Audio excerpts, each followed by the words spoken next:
If you love San Diego, come on along with me. This is unbelievable. From a train ride in our desert backcountry to the wonders of our geology. It's these little stories about San Diego that I think are just fascinating. Our history in stories, new shows in a new season of Ken Kramer's About San Diego. I can imagine it was a very big deal here in San Diego.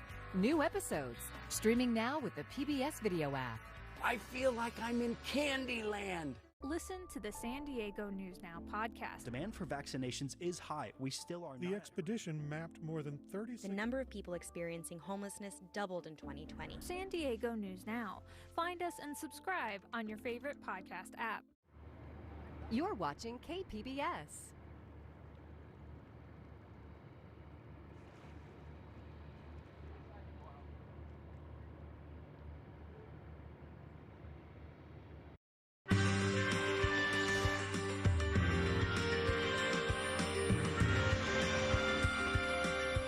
Major funding for KPBS Evening Edition has been made possible in part by Anderson Plumbing, Heating and Air, proud to support the mission of KPBS and privileged to serve San Diego clients. Anderson Plumbing, Heating and Air, helping homeowners maintain drain, heating, and cooling systems since 1978. And by the Conrad Prebys Foundation, Darlene Marco Shiley, and by the following.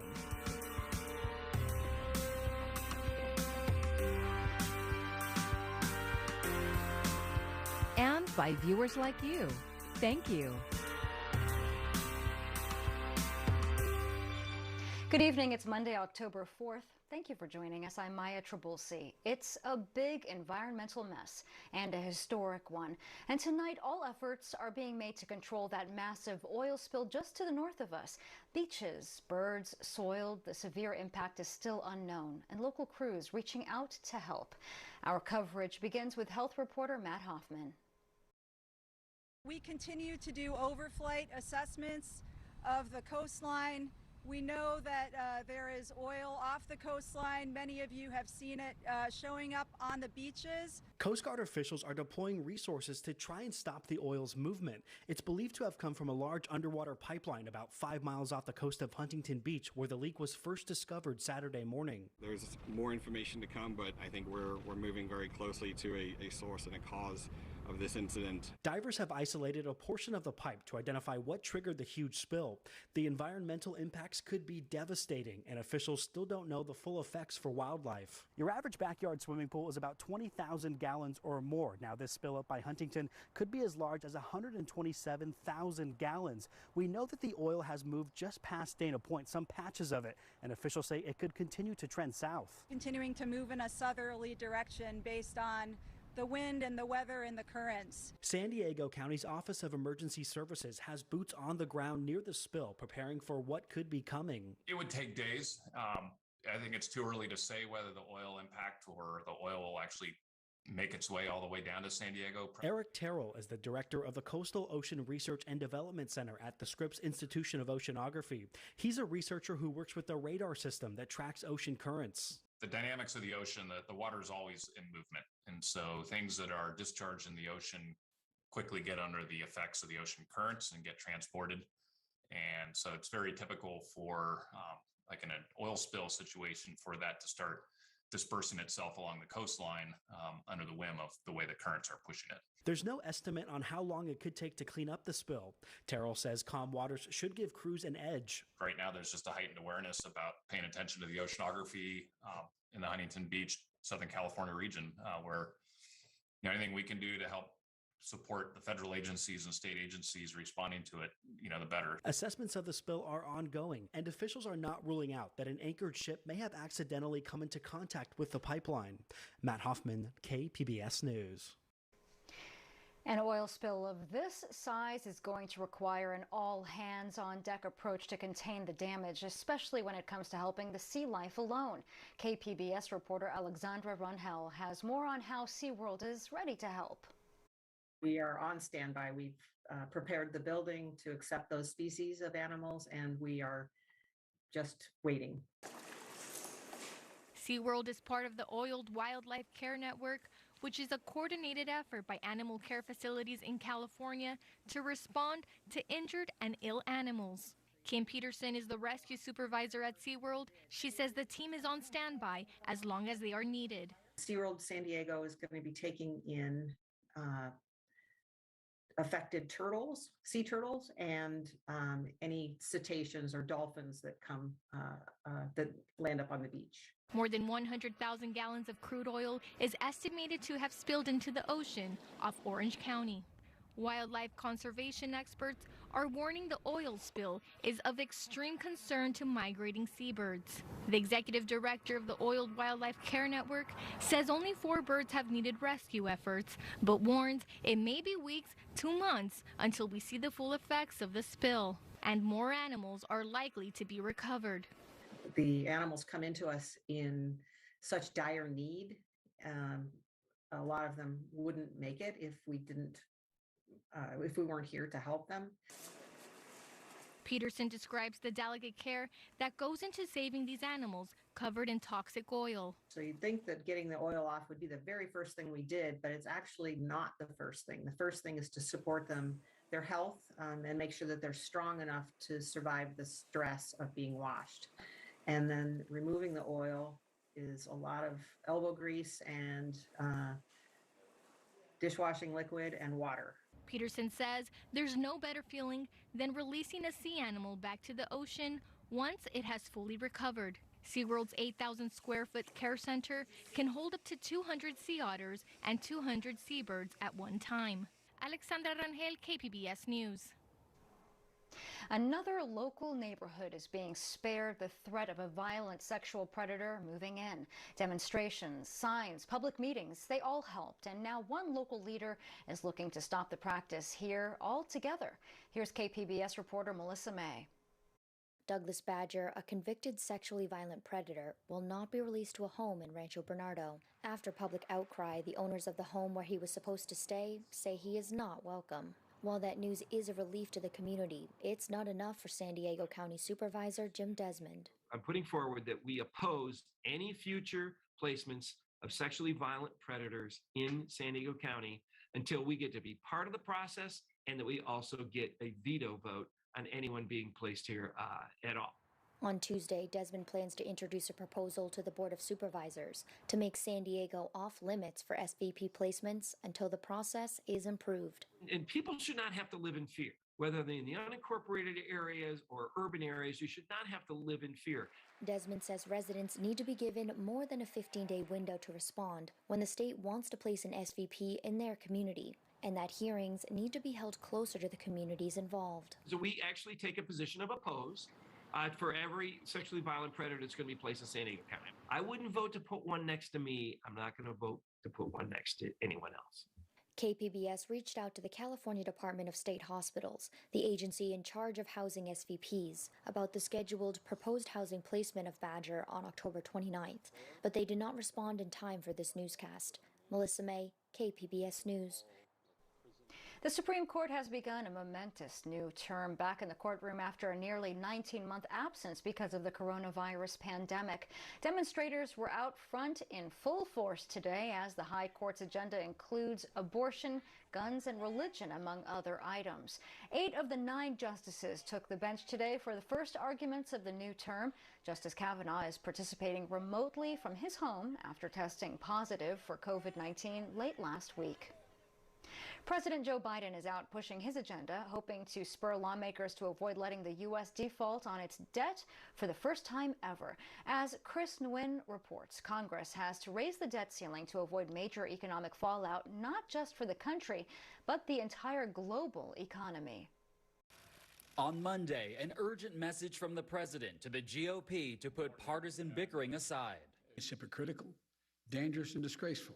Lawmakers have 2 weeks to raise the country's borrowing limit as the U.S. faces default, which could have devastating consequences. Not only are Republicans refusing to do their job, they're threatening to use their power, to prevent us from doing our job, saving the economy from a catastrophic event.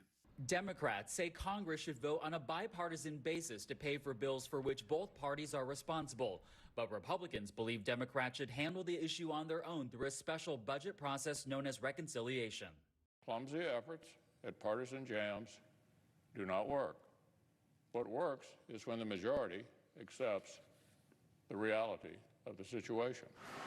Failure to raise the debt ceiling in time could delay payments that many rely on, including Medicare, military paychecks, tax refunds, and Social Security. Also on the line, tens of billions in COVID-19 economic recovery aid and a possible rise in mortgage and credit card interest rates if lawmakers fail to act. And we've been warned by not only the Treasury Secretary, but by all of the financiers across America, this would be deadly to our economy. It would cost us 6 million jobs. A congressional standoff with no signs of who will fold first.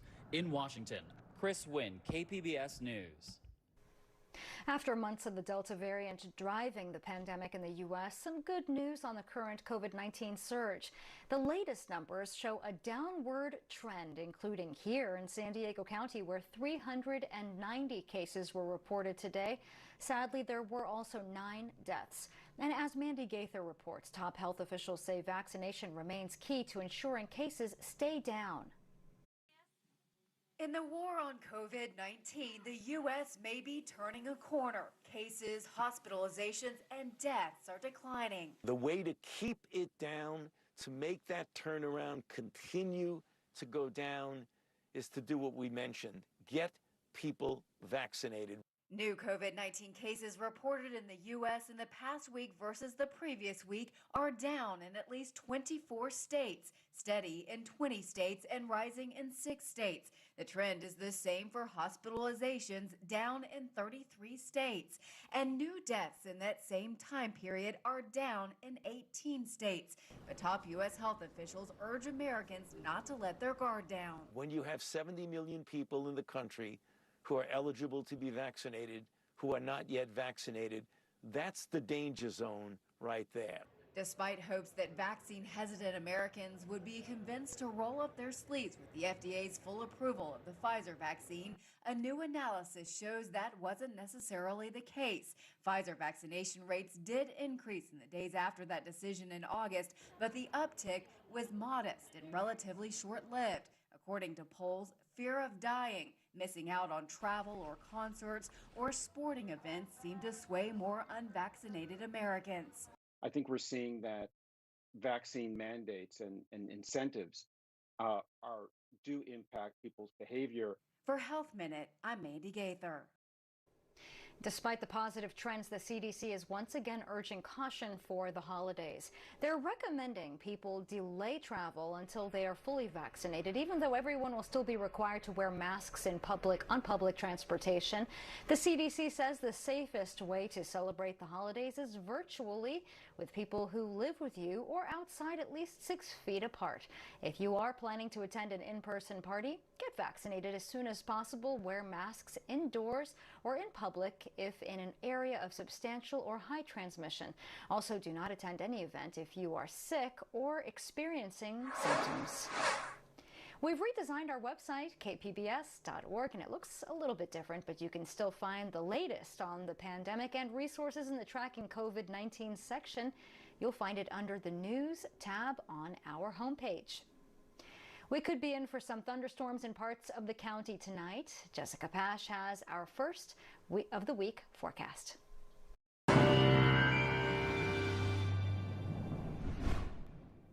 We're tracking our next wave of low pressure. It's going to be moving on in here later tonight into Southern California, bringing back our rain chances. And there's another chance for rain later in the week, mainly for some of the interior sections, the mountains, the deserts. But coastal areas are also going to see some rain tonight into early tomorrow. And you can see on our water vapor imagery here, you can see all that moisture feeding on in to southern portions of California. And here's the story here. Here is that low. That's going to be moving on shore here, increasing the moisture. There is a threat for dry thunderstorms here, an elevated risk for wildfire danger as a result. But for the most part, We're talking about beneficial moisture here. Along with that, though, the threat for localized flash flooding certainly on the table. For tonight, again, wet weather for most here in the forecast. You can see the showers and the storms for just about everyone here. Temperatures in Ramona, mid-50s for you, 66 in San Diego, 62 for that overnight low in Oceanside here. And as we time out the overnight period, you'll notice some steady rain at times moving in after about midnight tonight, and then things slowly push east throughout the day tomorrow.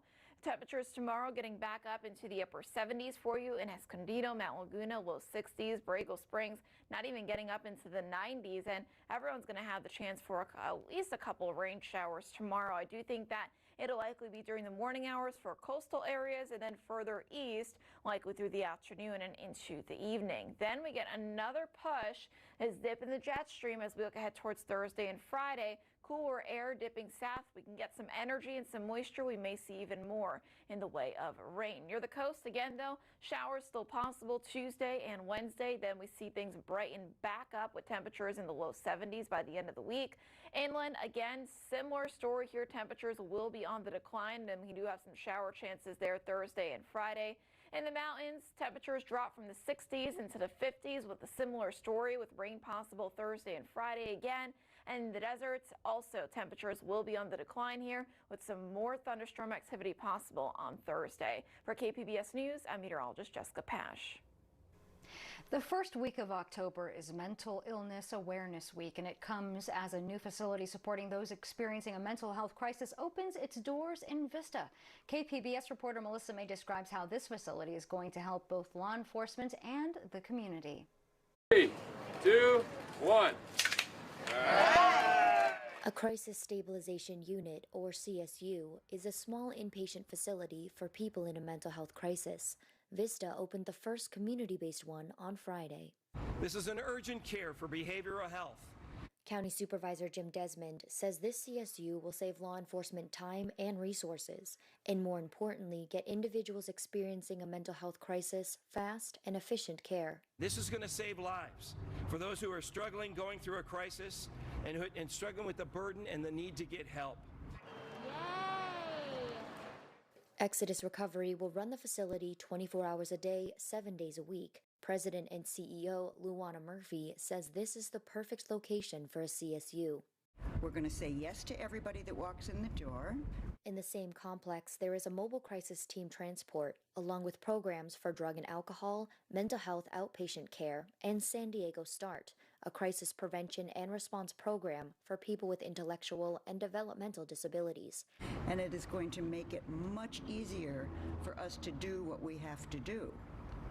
And that is to find a place to discharge this person after they're stabilized, not just send them back to the street. County Board Chair Nathan Fletcher describes why CSUs are so important. The behavioral health assessment, the psychiatric services, the medication, the peer support, the transition planning, all that gets done really quickly in a short period of time. But that trust that you built and that connection into ongoing care is what I think is so essential. San Diego County Undersheriff Kelly Martinez says a CSU is also a safe alternative to jail or an emergency room. It's the right thing to do. To spend 8 hours with a deputy sheriff in handcuffs at an emergency room is just not acceptable. It's not the way that it should be, and it's just far too impactful on somebody's mental health to undergo that kind of a time frame with someone in law enforcement. In about a month, Exodus Recovery plans to open another CSU in Oceanside, and both facilities will work together to make sure those who are experiencing a mental health crisis get the proper care they need. Melissa May, KPBS News. Facebook is once again at the center of a firestorm due to a whistleblower. A former project manager has stepped forward to allege that Facebook knows its platforms are used to spread hate, violence, and misinformation, but has tried to hide the evidence. More now from reporter Isabel Rosales. The Facebook whistleblower coming forward. There were conflicts of interest between what was good for the public and what was good for Facebook. And Facebook over and over again chose to optimize for its own interests. Former Facebook product manager Frances Haugen leaked tens of thousands of pages of internal research and documents. She claims they show the social media giant knows the platform is used to spread hate, violence, and misinformation and has tried to hide it. The version of Facebook that exists today is tearing our societies apart. Haugen points the finger at the company's algorithm. Facebook has realized that if they change the algorithm to be safer, people will spend less time on the site, they'll click on less ads, they'll make less money. After Facebook dissolved her department's civic integrity and turned off misinformation prevention tools post-election, she says she had enough. They basically said, oh good, we made it through the election, there wasn't riots, we can get rid of civic integrity now. Fast forward a couple months, we got the insurrection. Facebook is aggressively pushing back. I think if the assertion is that January the 6th can be explained because of social media, I just think that's ludicrous. Denying many of Haugen's claims in a statement, saying in part, we continue to make significant improvements to tackle the spread of misinformation and harmful content. To suggest we encourage bad content and do nothing is just not true. In Washington, Isabel Rosales, KPBS News. YouTube is banning disinformation about COVID-19 and other vaccines. It's unclear if that will make a difference this far into the pandemic and with misinformation entrenched in segments of society. Donnie O'Sullivan spoke about the ban with an engineer who worked on the YouTube algorithm. Our main goal was to keep the user watching YouTube as long as possible, because the longer they watch YouTube, the more ads we can show them. And that didn't matter if it was BS videos about vaccines, it didn't matter if it was misinformation, as long as people were watching videos. Exactly. We didn't care about if the information was true or not. YouTube announced this week that it would crack down more on vaccine misinformation, but almost 2 years into the pandemic, the news left many people asking, what took them so long? So that should have been done like 10 years ago. I mean, by the design of the algorithm, you could have guessed 10 years ago that anti-vax content was generating a lot of watch time. The company saying it will now ban well-known false claims about approved vaccines, including that they will cause autism, cancer or infertility, or that substances in vaccines can track those who receive them. I'm sure you've seen the pictures all over the internet of people who've had these shots and now they're magnetized. They can put a key on their forehead, it sticks. They can put spoons and forks all over them and they can stick. That's anti-vax conspiracy theorist Sherry Tenpenny, who, despite a history of making unhinged claims like that, was only recently suspended by YouTube. This is not content without consequences. This misinformation, when it takes hold in communities, it can have a profound impact. And taken hold it has. Sherry Tenpenny's conspiracy theories have spread far and wide. My own doctor tried to get me to get the shot, and I told him to go watch Dr. T. Penny. So you trust this woman on the internet more than your own doctor? I do. Another super spreader of COVID misinformation only banned by YouTube this week, Joseph Mercola, who had almost 500,000 followers on the platform. It's an unproven vaccine. It's just being accelerated, eliminating virtually every safety study. Mercola still has almost 2 million followers on Facebook and more than 300,000 on Twitter. Reacting to his YouTube ban, he said in a statement he was being censored, an attack on his freedom of speech. But the conspiracy theorist had little to say when confronted by CNN's Randy Kay in August. Do you feel responsible for people who didn't get vaccinated, possibly got sick and died because of what you told them about the vaccines? What do you say to families who lost loved ones? Companies like YouTube have spent too much time focusing on growth and not enough on safety, says this former Google engineer who worked with YouTube. When you start on one anti-vax video, for instance, the algorithm is designed to recognize like similar videos that share the same interests, which will propose you more anti-vax videos. When I started to work on YouTube, I thought I would help make the world a better place, we get people to learn more information. But by doing an algorithm that doesn't take into account truth, I realize that sometimes it took people down this rabbit hole of misinformation. I'm Judy Woodruff. Tonight on the NewsHour, digging in their heels. The standoff hardens between President Biden and Senate Republicans over raising the debt ceiling. Coming up at 7 after Evening Edition on KPBS. And the Nobel Prize in Physiology of Medicine goes to a scientist at Scripps Research in La Jolla. Congratulations goes out to Ardem Pataputian. The 53-year-old was chosen for his use of, quote, pressure-sensitive cells to discover a class of sensors that respond to mechanical stimuli in the skin and internal organs.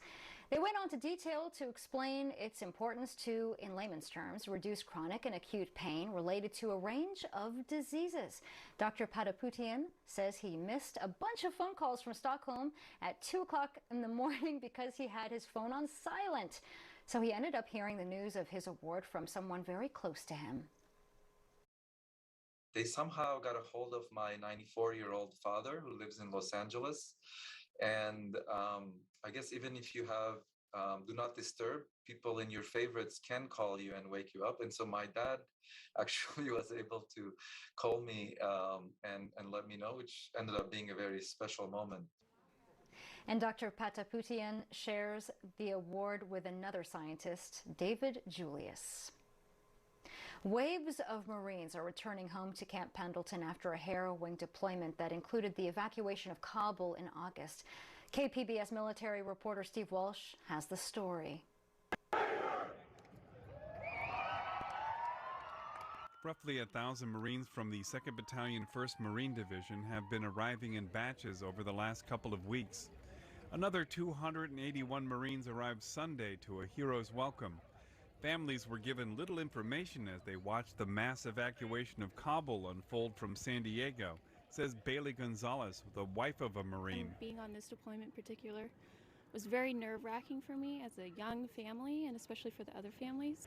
Over the last couple of weeks, parts of the unit have filtered back to Southern California from the Middle East after leaving Kabul at the end of August with the rest of the American troops. The single battalion lost 9 Marines along with a Navy corpsman assigned to the unit during an attack outside the airport, making them the last Americans killed in the 20-year-long war in Afghanistan. Another 15 Marines caught up in the attack were treated at Walter Reed Medical Center. 1st Marine acknowledged that at least some of the wounded were also from Camp Pendleton. 2 Marines remain hospitalized, one serious but stable. The other is listed as very serious but stable. The unit left Pendleton in April. Most of the Marines who arrived Sunday were deployed to Kabul in mid-August to aid in the evacuation. Gulf Company, which was the unit directly involved in the August 26th attack which led to the death of 13 U.S. troops, has already arrived quietly in the last couple of weeks. Steve Walsh, KPBS News. You can find tonight's stories on our website, kpbs.org. Thanks so much for joining us tonight. I'm Maya Trabulsi. Good night. Major funding for KPBS Evening Edition has been made possible in part by Anderson Plumbing, Heating and Air, proud to support the mission of KPBS and privileged to serve San Diego clients. Anderson Plumbing, Heating and Air, helping homeowners maintain drain, heating, and cooling systems since 1978. And by the Conrad Prebys Foundation, Darlene Marco Shiley, and by the following.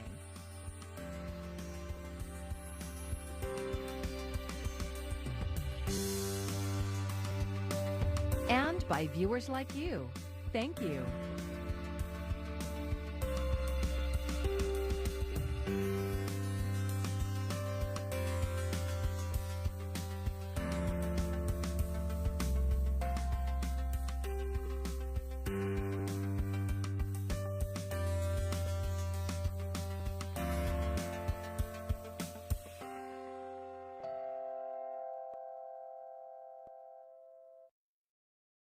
It's back-to-back episodes of Antiques Roadshow. Then at 10, meet 2 formerly incarcerated aspiring scholars on Rebound. And later, a story of one teen's sacrifice for her family. That's tonight on KPBS. Today is New Member Monday. Cross off Support KPBS from your summer bucket list and keep a world of adventure, mind-bending documentary